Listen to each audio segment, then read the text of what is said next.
Okay so अब start करने जा रहे हैं electric potential due to dipole. बहुत इंपॉर्टेंट टॉपिक है, इसके 3 एक्सप्रेशन करेंगे।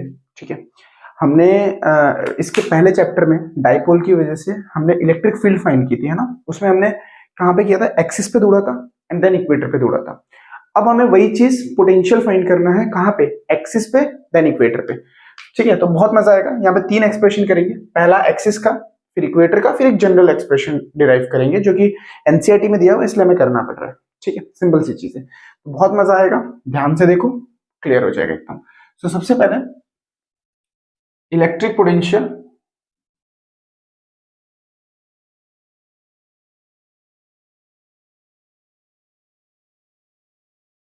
Potential due to dipole. तो फर्स्ट एट एक्सियल पॉइंट। ठीक है, समझना जरा इस चीज को। एट एक्सियल पॉइंट का मतलब बहुत मजा आएगा, बहुत एक एक चीज समझाऊंगा, इजी एकदम। देखो, घबराने की जरूरत नहीं है। Minus Q plus Q, dipole हमें पता है। नहीं पता है तो वो लेक्चर मेरा जाके देखो, इलेक्ट्रिक डाइपोल का। मैंने बहुत अच्छे से उसको फर्स्ट चैप्टर में कवर अप किया हुआ है। अलग से भी टॉपिक आप सर्च करोगे तो मिल जाएगा यूट्यूब पे। ठीक है, लेक्चर वो। तो डिस्टेंस, सेपरेशन ऑफ डिस्टेंस कितना होता है बच्चों, 2a होता है। ठीक है, यहां से अगर मैं सेंटर अलाइन करूं तो ये डिस्टेंस a होगा और ये डिस्टेंस भी a होगा। ठीक है, अब देखो, यहां से सेंटर से, ऑब्वियसली हम सेंटर से ही लेंगे, इसके एक्सिस के अलावा, ये एक्सिस है पूरा, इसी के अलावा मैं एक पॉइंट P ले रहा हूं। ठीक है, एक पॉइंट P ले रहा हूं, समझना। मुझे इस डाइपोल की वजह से, इस डाइपोल की वजह से, जो माइनस क्यू और प्लस क्यू है, इस डाइपोल की वजह से मुझे यहाँ पे टोटल पोटेंशियल कितना होगा वो फाइंड आउट करना है। तो ऑब्वियसली देखो, माइनस क्यू चार्ज की वजह से भी पोटेंशियल आएगा, प्लस क्यू की वजह से भी आएगा। ठीक है, तो टोटल पोटेंशियल कितना होगा हमें वो फाइंड आउट करना है। ठीक है, सो सबसे पहले हम क्या करते हैं, ये सेंटर से इस पॉइंट का डिस्टेंस आर है। सेंटर से इस पॉइंट का डिस्टेंस आर है। अब यहाँ पे समझना, देखो हम कुछ नाम दे दे रहे हैं, इसको ओ नाम दे दे रहे हैं, ये ए और ये आपका बी। अब देखो, जब हम माइनस क्यू के लिए पोटेंशियल लिखेंगे, अभी हमने इसके पहले लेक्चर में, ठीक है, या अगर आप ये सब मैंने कंबाइन करके एक ही लेक्चर में रखा हुआ है, तो अभी हमने जो डिराइव किया वो क्या किया था, electric potential due two point charge, वो हमारा कितना आया था, के क्यू बाई आर। कितना आया था, के क्यू बाई आर आया था, है ना। तो सबसे पहले ये आर क्या है, डिस्टेंस है, तो यहां हमें डिस्टेंस निकालना पड़ेगा। तो यहां पे देखोगे, from the figure, from the figure A, AP कितना हो जाएगा आपका, एपी कितना होगा बच्चों, देखो ये ए है और ये ओ पी आर है। तो यहां पे लिख भी देता हूं, let OP equal to R. So AP कितना हो जाएगा, एओ प्लस ओपी, यानी कितना हो गया, ये ए है और ये आर है, तो ए प्लस आर यानी कि आर प्लस ए, यानी आर प्लस ए लिखते हैं, आर प्लस एपी कितना हो गया हमारा, आर प्लस ए फर्स्ट। दूसरा, वहीं पे हमें इसके लिए भी निकालना पड़ेगा, क्योंकि हम प्लस क्यू की वजह से भी निकालेंगे। देखो, जब इस चार्ज को कंसीडर करेंगे तो ये पूरा डिस्टेंस आएगा, ये पॉइंट पी यहां से इतनी दूरी पे, और ये डिस्टेंस कितना हो जाएगा आपका, आर प्लस ए हो जाएगा। वहीं पे अगर मैं ये पॉइंट से लूंगा प्लस क्यू चार्ज के लिए, तो ये डिस्टेंस कितना होगा, देखो ये पूरा आर है, ये ए है, तो रिमेनिंग डिस्टेंस आर माइनस ए होगा, रिमेनिंग डिस्टेंस आर माइनस ए होगा। तो यहाँ पे हमारा जो बी पी है वो कितना होगा, ओपी माइनस ओबी, है ना, यानी आर माइनस ए। ठीक है, हमें दोनों डिस्टेंसेस मिल गए, अब बहुत आसान है लगाना। ठीक है, तो बहुत ध्यान से देखना। सबसे पहले electric potential, electric potential at point P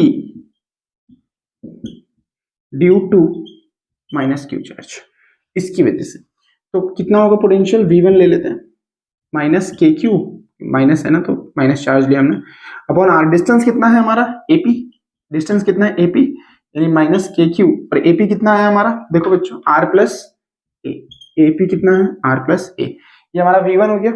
similarly electric potential, electric potential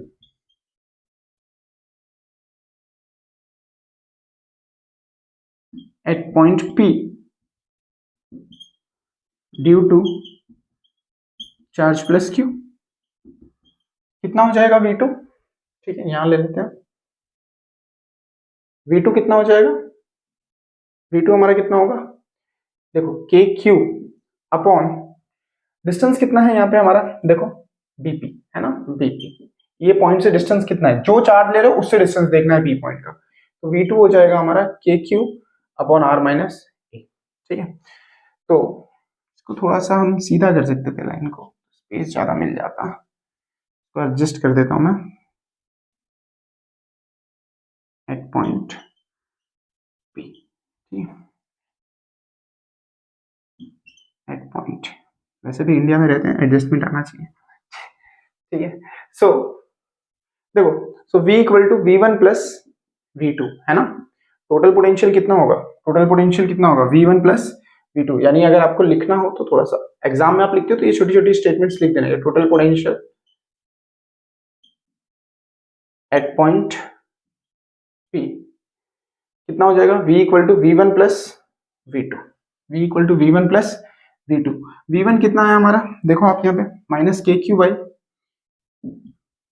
are plus ए, और V2 कितना आया के क्यू बाई आर माइनस ए। तो हम क्या करते हैं यहाँ पे, देखो के क्यू कॉमन निकल जाएगा, ठीक है, पहले प्लस वाले को लिख देते हैं, ये प्लस है इसके आगे, तो 1 बाई आर माइनस ए, और ये माइनस है आर प्लस ए। अब क्या लेंगे, एलसीएम, सिंपली एलसीएम लेंगे, तो एलसीएम वाले केस में क्या हो जाएगा बच्चों, ये ऊपर आएगा, ये इस तरफ जाएगा, so k Q r plus a minus r minus a. अब देखो मल्टीप्लाई करेंगे, एलसीएम लेंगे तो आर प्लस ए हुआ, ये माइनस मल्टीप्लाई होगा तो minus r plus a, upon में क्या हो जाएगा a plus b a minus b, है ना, a plus b a minus b, r minus a r plus a, क्या बन जाएगा, फॉर्मूला बन जाएगा a square minus b square. दिख रहा है ये स्पेस कवर अप हुआ है यहाँ पे, ओके, तो हुआ तो है, यहाँ पे हमारे पास थोड़ी जो है स्पेस अच्छी खासी, ये यूटिलाइज करेंगे, ठीक है। अब देखो एक्चुअली यहाँ से स्टार्ट करना चाहिए था, बट मैं सोचता हूँ सेंटर में डायग्राम आ जाए तो आपके लिए अच्छा है, इसलिए सेंटर ले, ठीक है। तो अब देखो, तो यहाँ पे क्या होगा, आर आर चला गया, ठीक है, बचा गया हमारे पास 2a, बचा गया हमारे पास 2a बचा है, ठीक है। तो v equal to 2a upon R square minus A square, और ये वाला के क्यू भी बचा, ठीक है, तो क्यू पहले लिख रहा हूँ और के यहाँ लिख रहा हूँ। अच्छा 2a क्यू क्या हो जाएगा, 2a Q electric dipole, P equal to 2a Q होता है, P इक्वल टू क्या होता है 2a क्यू, सो ये हो जाएगा आपका P इक्वल टू, हमें पता है P की वैल्यू 2a क्यू होता है, तो V इक्वल टू के P upon R square minus A square, और यहाँ हमने क्या यूज किया हुआ है, P equal to 2a Q dipole, electric dipole, ठीक है। अब if R square is very very greater than A square, obvious है आर ज्यादा हो सकता है, ए बहुत कम हो सकता है, आर ज्यादा दूरी पे हो सकता है पॉइंट पे, तो उस केस में हम ए को निग्लेक्ट कर सकते हैं, ठीक है, neglect a square, then neglect a square, so आपको क्या मिल जाएगा, final potential V equal to के p by are square, V equal to के पी बाई आर स्क्वायर। कितने लोगों को बात समझ आई, अच्छे से एक बार देखो, अच्छे से एक बार देखो, और के की वैल्यू 1/4 पाई एप्सिलॉन नॉट डाल सकते हो आप, तो फाइनल एक्सप्रेशन क्या बन जाएगा, V equal to 1/4 pi epsilon naught P by are square, ठीक है। तो ये आपका electric potential due to dipole है ऑन द एक्सियल पॉइंट, ठीक है, एक्सियल पॉइंट मतलब इसके एक्सिस पे, इसके बाद इक्वेटर पे देखेंगे। अच्छा आप एक चीज नोटिस कर रहे हो यहाँ पे कितना आसान है डेरिवेशन, इसकी वजह से लिखा minus K Q by are, distance क्या है एपी, डिस्टेंस लिख दिया यहाँ पे, इसकी वजह से लिखा के क्यू बाई बीपी, ठीक है, उसका डिस्टेंस कितना था आर माइनस है, दोनों को ऐड किया और सिंपल मैथ्स लगा के एलसीएम लगा दिया, यहाँ कोई यूनिट वेक्टर यूज नहीं किया, बिकॉज इलेक्ट्रिक पोटेंशियल स्केलर है या वेक्टर है, सोच के बताओ, ठीक है। देखो फील्ड जो है ना उसमें फोर्स आता है, ठीक है, इलेक्ट्रिक फील्ड में फोर्स आता है, फोर्स अपॉन चार्ज, ठीक है, तो इसलिए जो इलेक्ट्रिक फील्ड है हमारा वो आपका एक वेक्टर क्वांटिटी है, बट यहाँ पे देखो हमने कहीं पे भी वेक्टर यूज नहीं किया है, कहीं डायरेक्शन यूज नहीं किया है, मतलब इलेक्ट्रिक पोटेंशियल आपका क्या हुआ, एक स्केलर क्वांटिटी है, ठीक है। दूसरी चीज इलेक्ट्रिक पोटेंशियल क्या होता है, work upon charge, work is also scalar quantity, ठीक है, क्योंकि वर्क क्या होता है फोर्स इंटू डिस्प्लेसमेंट, फोर्स भी वेक्टर है डिस्प्लेसमेंट भी वेक्टर है, दोनों का डॉट प्रोडक्ट स्केलर मिलेगा, ठीक है। तो आपका ये चीजें बहुत छोटी छोटी हैं जहाँ पे बच्चे कंफ्यूज हो जाते हैं, उन्हें पता नहीं चलता है। तो electric field is a vector quantity but electric potential is a scalar quantity, इसलिए हमने यहाँ पे बच्चों यूनिट वेक्टर यूज नहीं किया है, ठीक है। बट जब हमने ये सेम चीज डिराइव की थी इलेक्ट्रिक फील्ड डाइपोल की वजह से डिराइव किया था, तो हमने वहां पे क्या लगाया था, यूनिट वेक्टर यूज किया था, और हर जगह वेक्टर लगाया था। यहाँ कहीं लगाया नहीं लगाया, ठीक है। तो ये बहुत छोटी छोटी चीजें जो ध्यान में रखना है, और आप देखोगे तो दोनों डेरिवेशन एक जैसे हैं बस, ठीक है। खाली फर्क क्या है, वहां पे यूनिट वेक्टर यूज किया था, डायरेक्शन यूज करना पड़ा था, ठीक है। यहाँ भी कुछ चीजें होंगी, अभी हम इक्वेटर और जनरल इक्वेशन जब लेंगे तो ये क्लियर है। सो आप ये जल्दी से लिखो, हम सेकेंड इक्वेटर पे करेंगे अब इसके बाद, ठीक है। जल्दी से करो।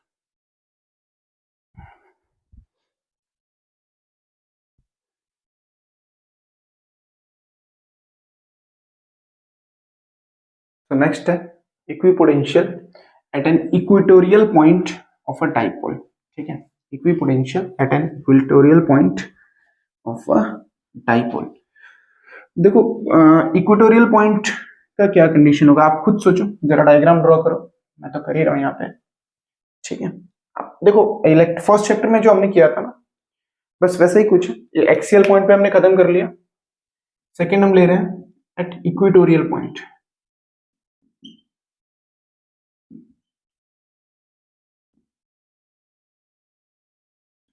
ठीक है, या सिंपली लिखो एट इक्वेटर, ठीक है। देखो ये डाइपोल है आपका माइनस क्यू, आसान है एकदम, देखो, और यहाँ पे प्लस क्यू, दोनों सेपरेटेड है बाय डिस्टेंस 2a, ठीक है, बाय डिस्टेंस 2a। अब यहाँ पे ध्यान देना कि ये हम एक पॉइंट ले रहे हैं इक्वेटर पे, पॉइंट P। देखो आप यहां से ये दोनों हमने यूज किया, ये सेंटर। अब ये पॉइंट सेंटर से हमने जैसे पिछले वाले में r डिस्टेंस लिया था, यहां भी हम r ले लेते हैं। ये r है, ये a होगा, हाफ हाफ हो जाएगा दोनों, ठीक है। ये r है और ये a है, तो बाई पाइथागोरस थ्योरम ये कितना होगा, r square plus a square होगा, ठीक है। बाई पाइथागोरस थ्योरम ये कितना होगा, r square plus a square. वैसे ये भी कितना होगा, r square plus a square. Pythagoras से दोनों सेम होंगे, ठीक है। सिंपल है ना, ये हाइपोटेनियस हो गया, ये 90 डिग्री है, तो ये कितना हो जाएगा, root of r square plus a square. जिन बच्चों को नहीं पता चलता इतना बेसिक, उसमें देखो आपको इतना आइडिया आना चाहिए वैसे तो, बट मैं थोड़ा सा बस बता दे रहा हूँ, कुछ बच्चों को नहीं पता चला होगा अगर तो पी बी स्क्वायर क्या होगा बच्चों, पाइथागोरस राइट एंगल ट्राइंगल के लिए P O square plus O B square, ठीक है। तो ये कितना हो जाएगा आपका, R square plus A square, है ना। और तो पी बी कितना हो गया, root of R square plus A square, खत्म, ठीक है। सेम वे में ये भी निकाला है, ये सिर्फ आपको जनरल बताया मैंने। अब देखो यहाँ पे बच्चों हमें क्या करना है, पोटेंशियल फाइंड करना है, ठीक है। तो सबसे पहले electric potential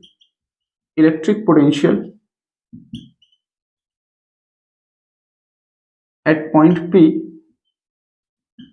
due to minus Q charge, ठीक है। इसकी वजह से कितना होगा इस पॉइंट पे पोटेंशियल, इस पॉइंट पे, तो हमें पता है के Q by minus K Q by R, कितना डिस्टेंस हमारा, देखो फॉर्मूला यही ना, के क्यू बाई आर, तो डायरेक्टली ये डिस्टेंस लगा दो, R square plus A square, ठीक है। सिमिलरली इलेक्ट्रिक पोटेंशियल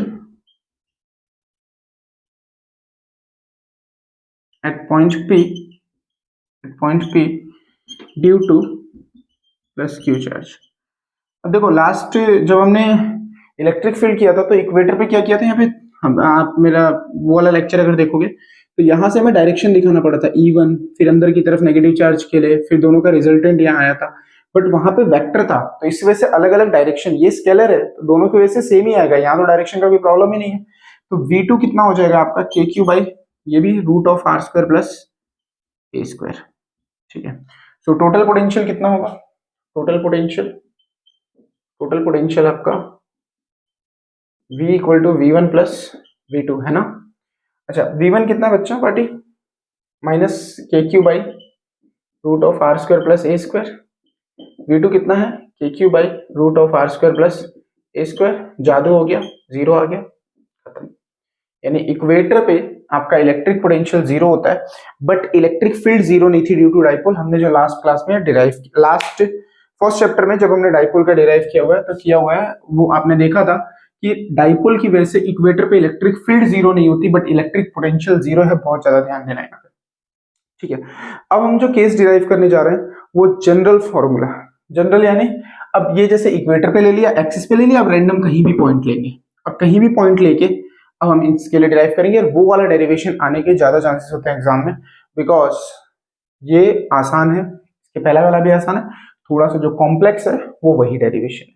सो अगला हमारा जो टॉपिक रहेगा वो एट एनी जनरल पॉइंट, जैसे यहाँ एग्जैक्टली इक्वेटर पे लिया, सेंटर से यहाँ एक्सिस पे लिया था, अब कहीं भी वो पॉइंट लेंगे और दोनों से डिस्टेंस लगाएंगे और आंसर निकालेंगे, ठीक है। तो अगली वाली डेरिवेशन बहुत इंपॉर्टेंट है, होप करता हूँ ये आपको अच्छे से क्लियर हो गया, ठीक है। और मैं साथ में इसको कंपेयर करता जा रहा हूँ electric field due to dipole से, ताकि आपके दिमाग में कंफ्यूजन क्रिएट ना हो कि इसमें ऐसा क्यों हुआ, वहां ऐसा क्यों हुआ, ठीक है। तो ये चीजें बहुत इंपॉर्टेंट है। तो क्लियर हो रहा है, ठीक, तो समझ आ गया सबको अच्छे से, कोई दिक्कत है इसमें, ठीक है, एक बज चुके हैं, ठीक है। सो इसलिए देखिए हम तो मेहनत कर ही रहे हैं और बोर्ड का टाइम भी आ रहा है और आप लोग भी मेहनत कर ही रहे होंगे, ठीक है। मैं मानता हूँ कि बहुत सारे बच्चे जाग रहे होंगे, बट साथ में हेल्थ का भी ध्यान रखिए, क्योंकि जिनकी एग्जाम पास में है या ये वीडियो जो जब देख रहा है, ठीक है, तो अपने एक प्रॉपर स्केड्यूल बनाइए पढ़ाई का, वो बहुत जरूरी है। किसी भी टाइम पर रैंडम काम नहीं करना है, आपके माइंड को एक आदत दीजिए कि इस टाइम पे वो पढ़ने बैठे। रैंडम जो पढ़ते हैं ना उसमें इशू ये होता है ना कि आपका माइंड उस टाइम पे तैयार नहीं होता। जैसे आप किसी दिन 10 बजे सो जा रहे हो, किसी दिन 12 बजे सो रहे हो, किसी दिन 9 बजे पढ़ रहे हो, तो आपका टाइम फिक्स नहीं है, तो आपके ब्रेन को पता ही नहीं कि उसको कब एग्जैक्टली पढ़ना है, ठीक है, वो कब चलेगा। तो एक्चुअली बोलते हैं ना वो हैबिट रखना, ठीक है। कुछ बच्चे प्लानर से पढ़ते हैं, उनका टाइम पीरियड शेड्यूल फिक्स होता है, वो बहुत जरूरी है, ठीक है। तो थोड़ा सा कुछ अपने ऊपर चेंजेस लेके आइए, हो जाएगा, ठीक है।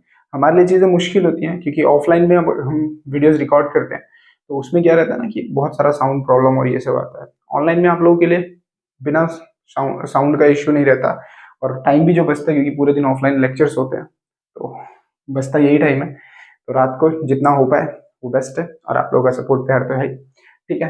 तो बस अच्छे से करो इसको, अब हम जनरल पॉइंट के लिए डिराइव करने जा रहे हैं, ठीक है।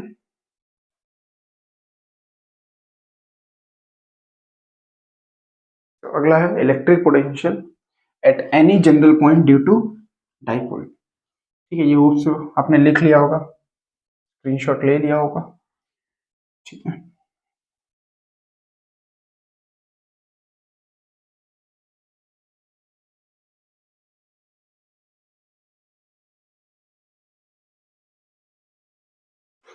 तो बोर्ड की हो चुकी है सफाई, तो शुरू करें पढ़ाई ठीक है।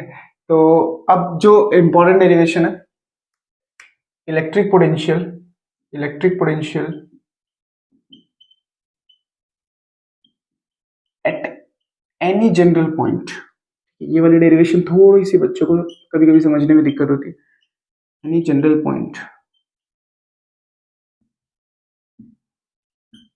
ठीक है, find electric potential at any general point due to potential, due to dipole, due to dipole, ठीक है। देखो पढ़ाई बहुत आसान है एक्चुअली, ये सब कॉन्सेप्चुअली अगर आप चीजें समझते हो ना, जैसे ये आप देख रहे हो ये लिंक है पूरा, फर्स्ट चैप्टर से अभी तक लिंक सेम वे में चल रहा है, पूरा इलेक्ट्रोस्टैटिक एक साथ पढ़ा जा सकता है। और ये सारे मेरा मैराथन लेक्चर भी आएगा जो है मतलब यूट्यूब पे, जो दोनों कंबाइंड है, फर्स्ट और सेकंड चैप्टर। अगर आप एक साथ अगर उसको शुरू से लास्ट तक पढ़ लेते हो ना, आपको पूरा इलेक्ट्रोस्टैटिक पक्का हो जाएगा, क्योंकि ये सब लिंक्ड है टॉपिक। अगर वो समझ आएगा तो ये बहुत अच्छे से समझ आएगा, ठीक है। तो देखो हम यहाँ पे क्या कर रहे हैं, इस तरफ डायग्राम लेते हैं, हमारा डेरिवेशन कर लेंगे। ये एक पॉइंट है माइनस क्यू क्या डाइपोल है, माइनस क्यू प्लस क्यू। एक जनरल पॉइंट ले रहे हैं कोई भी, यहाँ पे पी, ठीक है, रैंडम, ना इक्वेटर पे है ना एक्सिस पे। हो तो हमारे पास तो सॉल्यूशन है, बाहर निकल गया तो माइनस क्यू बढ़ा दिया हमने, ठीक है। और यहाँ पे ये जो डिस्टेंस हम ले लेते हैं, ठीक है, ये आपका R1 और ये R2, दो डिस्टेंस हमारे पास, ये R1 ये R2 है, और जो सेंटर आएगा इसका यानी 2A पूरा है, सेंटर से हम लोग डिस्टेंस लेंगे इस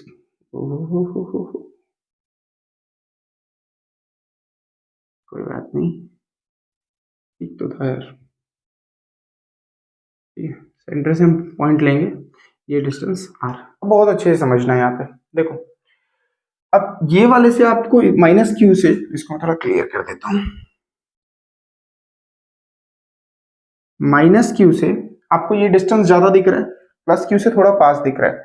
अगर मैं यहां से एक परपेंडिकुलर खींचू तो अब यहां से ये जो डिस्टेंस है वो दोनों सेम दिख रहा है, देखो ये और ये, तो यानी ये वाला डिस्टेंस कितना होगा, ये r1 बड़ा दिख रहा है, r2 छोटा दिख रहा है, तो ये वाला जो पोर्शन है आपका यहां से यहां तक, ये है आपका r1 माइनस r2। अगर ये एंगल थीटा है अभी के लिए, ठीक है, और ये 90 डिग्री, समझ आया। ये डायग्राम है। डायग्राम में क्या किया हमने दो चार्जेस लिया, जनरल पॉइंट लिया, यहां से डिस्टेंस r1 लिया, यहाँ का डिस्टेंस r2 है, सेंटर से डिस्टेंस r है, ठीक है। अब इस पूरे अरेंजमेंट के लिए और ये वाला रिमेनिंग डिस्टेंस, देखो यहाँ से अगर मैं परपेंडिकुलर खींचू तो ये दोनों सेम हो गए। अब ये डिस्टेंस कितना है, remaining distance r1 minus r2, ठीक है। तो यहां से अब हमें क्या करना है, इसके लिए इक्वेशन डिराइव करनी है। तो सेम चीज सेम वे में जाएंगे, चीजें सेम है। देखो यहाँ पे ध्यान देना, पैटर्न वही है। पहला, electric potential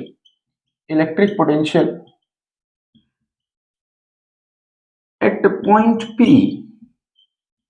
due to minus Q charge, कितना होगा, minus K Q upon r1, ठीक है। सिंपल के क्यू बाई आर है, कब से लिख रहे हैं, डिस्टेंस r1 है तो minus K Q by r1। Similarly electric potential exam में भी ऐसे लिखना है, देखो जैसे लिख रहा हूँ, कुछ बहुत ज्यादा स्टेटमेंट रखने की जरूरत नहीं है, सिंपल रखो। At point P due to plus q, so V2 कितना हो जाएगा, के क्यू बाई r2, ठीक है। नाउ V1 मिल गया, V2 मिल गया, सो हमें पता है टोटल पोटेंशियल ऐड करते हैं। Total potential at point P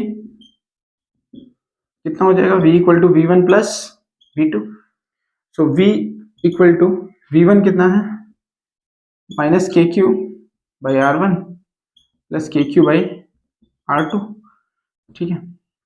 अब के क्यू कॉमन, क्या बचा हमारे पास, 1 by r2 minus 1 by r1, ये पोर्शन आया, ठीक है। के क्यू कॉमन निकाल लिया, इसको पहले लिखा फिर इसको लिखा माइनस वाले को, क्लियर है इतना।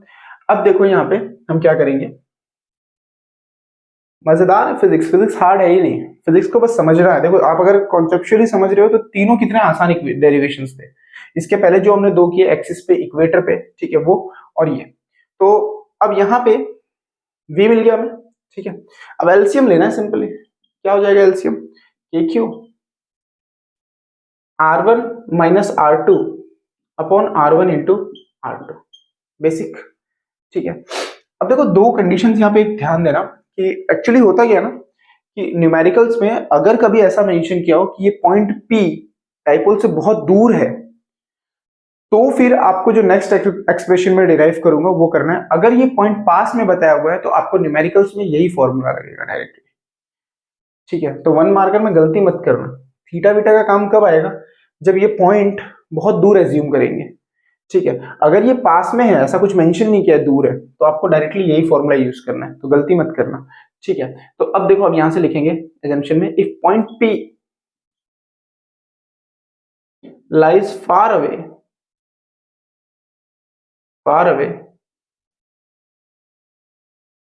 from the dipole, then r1, देखो अब यहां ध्यान देना, अगर ये पॉइंट बहुत दूर है इन्फिनिटी पे, तो इन्फिनिटी के लिए फिर तो सारे पॉइंट पैरेलल ही दिखते हैं। बहुत दूर है तो ये तीनों लाइन पैरेलल हो जानी चाहिए। तो जब बहुत दूर हो जाएगा तो हम इन्हें पैरेलल टाइप की लाइन कंसीडर करते हैं। अगर ये पैरेलल है तीनों लाइन, तो ये थीटा होगा तो ये भी थीटा हो जाएगा, ठीक है। ये लाइन है, ये ऐसे है और ये ऐसे है, तो अगर ये थीटा है तो पैरेलल लाइन एज्यूम कर लिया। आप बहुत दूर एज्यूम करें यानी इन्फिनिटी पे, तो हमें पैरेलल सी दिखती है। तो अगर ये थीटा है तो ये भी क्या हो जाएगा, थीटा। अब इस ट्राइंगल को यूज करना है हमें, ठीक, मैं नाम दे देता हूँ फिलहाल के लिए ABC। तो इस ट्राइंगल को यूज करेंगे तो in triangle ABC cos theta क्या होगा, देखो अब अगर ये 90 डिग्री है, ये हाइपोटेनियस हुआ, ठीक है, ये थीटा है तो ये बेस हुआ, थीटा के साथ वाला बेस, ये परपेंडिकुलर हुआ और ये हाइपोटेनियस। कॉस थीटा क्या हो जाएगा? कॉस थीटा क्या होता है? बी बाई एच, है ना। कॉस थीटा क्या होता है? हमने ये पढ़ा हुआ है, साइन कॉस टेन, पाकिस्तान भूखा प्यासा, हिंदुस्तान हरा भरा, ठीक है। तो कॉस थीटा क्या होता है? B by H, B by H. तो बी बाई एच क्या होगा? R one minus R two upon A B, R one minus R two upon A B, यानी कि 2a। तो cos theta equal to R one minus R two upon 2a। तो R one minus R two की value कितनी होगी? 2a cos theta, 2a cos theta. यहीं पे दूसरा मैं कंडीशन लूंगा, अगर ये दोनों पॉइंट्स बहुत दूर हैं तो हम ऐसा मान लेते हैं कि दोनों डिस्टेंस लगभग लगभग सेम होंगे, अगर हम ये एज्यूम करते हैं, क्योंकि हमने ये कंडीशन तभी लगाई है जब हमने ये इनको पैरेलल माना है, तभी ये थीटा है, अदरवाइज ये दोनों सेम कैसे होगा, ठीक है। तो हम ये मान के चल रहे हैं कि पॉइंट पी बहुत दूर लाई कर रहा है, ठीक है, और इस वजह से जो आपका ये थीटा है, ये भी थीटा मिला और ये ट्राइंगल में हम यूज कर पाए। तो ये पहली कंडीशन होगी। दूसरी चीज, आर वन आर टू अगर बहुत दूर है तो हम पैरेलल मान लेते हैं उनको और दोनों इक्वल मान लेंगे। तो अगर मैं ऐसा मान लूं नियरली, ठीक है, ऐसे नियरली, ठीक है, तो R one into R two कितना हो जाएगा? आर इंटू आर, क्योंकि दोनों को सेम माना है लगभग लगभग। तो यहाँ पे देखो ऐसे नियरली के साइन यूज करना है, आर स्क्वायर, ठीक है। तो ये सारी कंडीशंस कब लगेंगी? जब पॉइंट पी बहुत दूर लाई करेगा, अदरवाइज यही लगेगी। अब R one minus R two की जगह हम ये रख देंगे, तो आर वन माइनस, इसलिए मैं इसको वहां लिख रहा था तो मैं वहीं लिख देता हूँ। तो आप डायरेक्ट एग्जाम में इतना शो करने की जरूरत नहीं है, ये तो दिखा देना R one into R two equal to R square, बस ये दिखा देना, ठीक है। अब इसको इसको और इसको उठा के यहाँ रख देते हैं इस पॉइंट में। तो वी कितना हो जाएगा आपका? K Q, R one minus R two की जगह क्या रख रहे हैं हम? R one minus R two की जगह 2a cos थीटा रख रहे हैं, ठीक है, और R one into R two की जगह क्या रख रहे हैं? R square, R square. मैं बार बार ये ग्रीन लाइट क्यों देखता हूँ पता है? कि कई बार ऐसा होता है कि मैं वहां से ऑन करना रह जाता है और अकेले अकेले पढ़ा देता हूँ, फिर पता चलता है वीडियो ऑन ही नहीं करता। ठीक है, सो ये 2aq जो है ये क्या बन जाएगा? p बन जाएगा। सो इक्वल टू के P cos theta upon R square. अब देखो यहाँ पे कॉस थीटा है, हम यहाँ पे एक और चीज कर सकते हैं, मल्टीप्लाई डिवाइड बाई आर कर रहा हूं, उससे ये क्या हो गया? K P R cos theta upon R cube. जगह आ रही है, नीचे दिख रहा है वहां पे आपको, ठीक है। अब देखो K P R cos theta upon R cube, समझे क्या किया मैंने? मल्टीप्लाई डिवाइड बाई आर किया। अब देखो पी और आर के साथ कॉस थीटा, यानी इन दोनों के बीच में डॉट प्रोडक्ट आएगा। पी और आर के बीच में क्या आएगा? डॉट प्रोडक्ट, क्योंकि ए डॉट बी क्या होता है? A B cos theta. तो अगर पी आर कॉस थीटा लिखा है तो मैं इसको पी डॉट आर लिख सकता हूं। तो ये ऐसा हो सकता है कि कहां लिखूं, यहां ले लेते हैं, है ना, चल जाएगा, ठीक है। तो क्या होगा यहाँ पे देखो ध्यान से, v इक्वल टू के पी डॉट आर हो जाएगा, ठीक है, अपॉन आर क्यूब, ठीक। अब यहाँ पे एक और एक्सप्रेशन, इसको थोड़ा सा एक इलोबरेट करके हम और कर सकते हैं। देखो क्या करना है, ये आर वेक्टर है, ठीक है, और हमें पता है यूनिट वेक्टर क्या होता है? R vector upon are.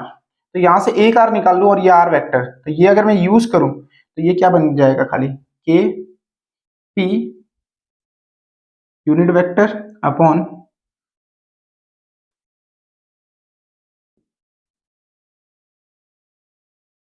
के P unit vector upon R square. Unit vector क्या हो गया? ये आर वेक्टर अपॉन आर, यानी यहाँ से आर वेक्टर और ये एक हमने यहाँ से आर ले लिया, तो ये फाइनल इक्वेशन हुआ।